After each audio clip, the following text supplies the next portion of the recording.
Welcome to Illuminati Silver. We tell you the truth about silver. Today is Wednesday, the 11th of November 2020, and later this evening we shall be producing our midweek financial update.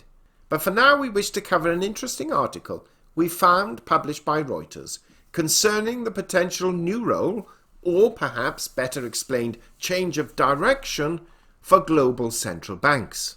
So let's take a look.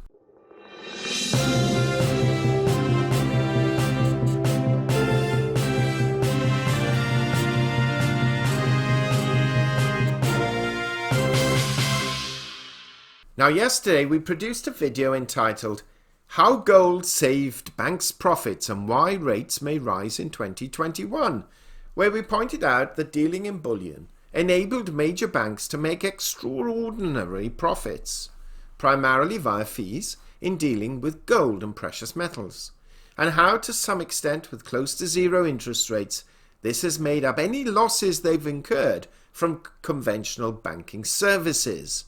And we also covered why rates may rise sooner than many had anticipated. Now, we've placed a link to this video in the description box below.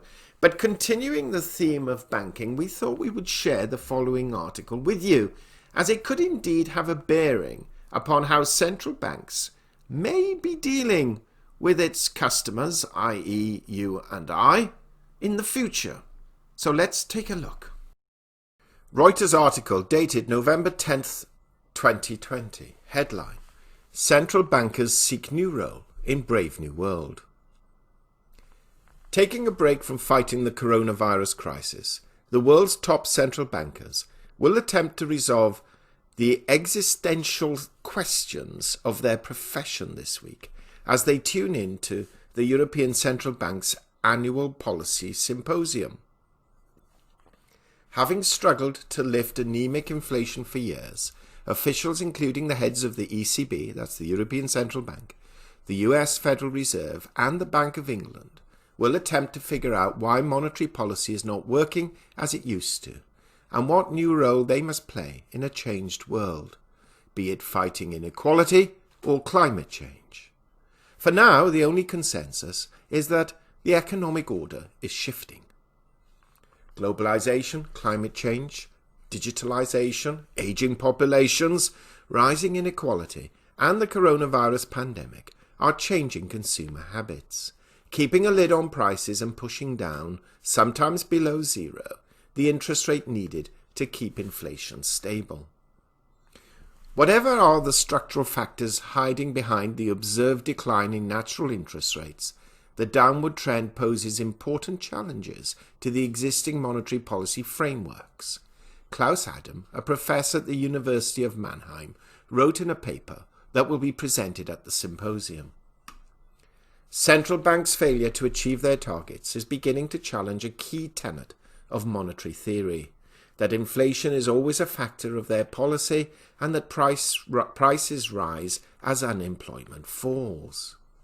Indeed, the ECB and the Bank of Japan have both kept rates in negative territory for years, turning standard practice on its head by effectively rewarding banks for borrowing from them. More worryingly for some, the two have more than doubled their balance sheet since 2015 to almost $15 trillion, inching closer and closer to directly financing governments, a traditional red line. Yet inflation barely nudged up even before the pandemic and is now negative in the Eurozone. While the Fed hit its own target, it never managed to normalize policy, and with the pandemic plunging the world into a new recession, it too is testing the limits of policy as it hoovers up government debt.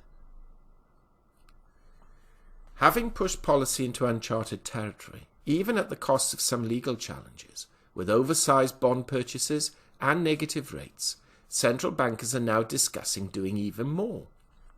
The Fed is now openly talking about wanting to help lower-income families, while the ECB is calling for a greater role in the fight against climate change. This is raising questions about the actual role of unelected bureaucrats with vaguely defined mandates.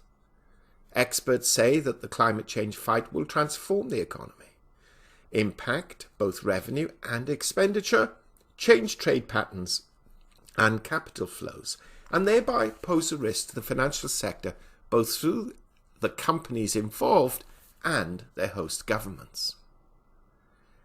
Central banks therefore rightly worry about global warming adversely affecting the stability of the financial system, Frederick van der Ploeg, a professor at the University of Oxford, said.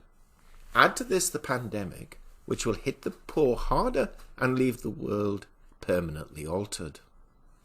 Every indication so far points to this recession having a much larger impact on the economic well-being of poor households than on that of rich households, Paul Antras, a professor at Harvard University, said in a paper.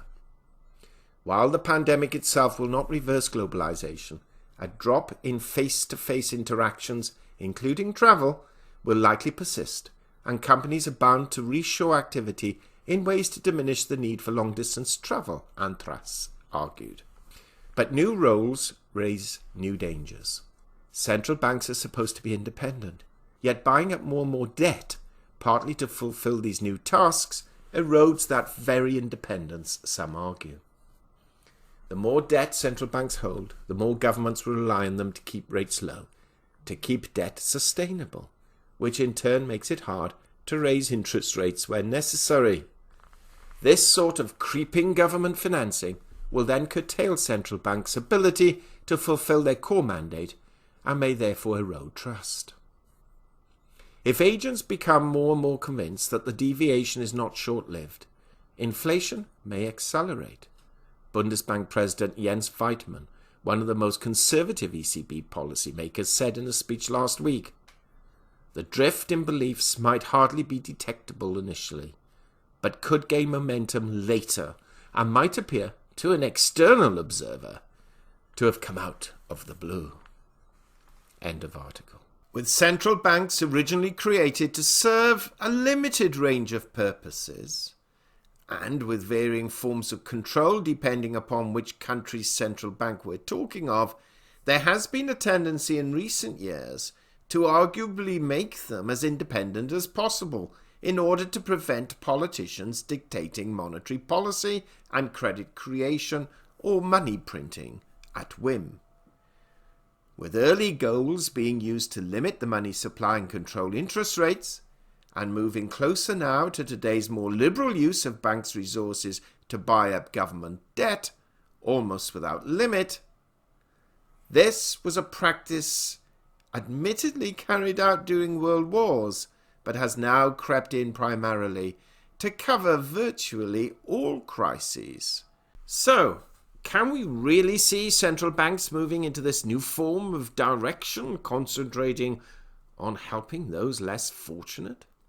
It's possible, but what we are beginning to see to some degree is central banks and politics now becoming so increasingly aligned, and with them being the buyers of most government debt, that attracts the very deserved question of whether we need central banks at all, and if we should allow governments to take over this function completely.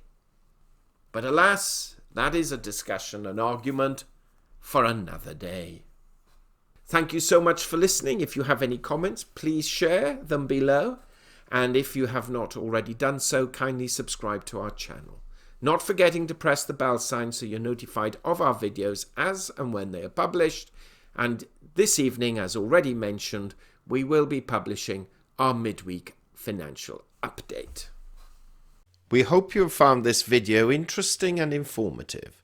And if so, please give it a thumbs up and share it on social media.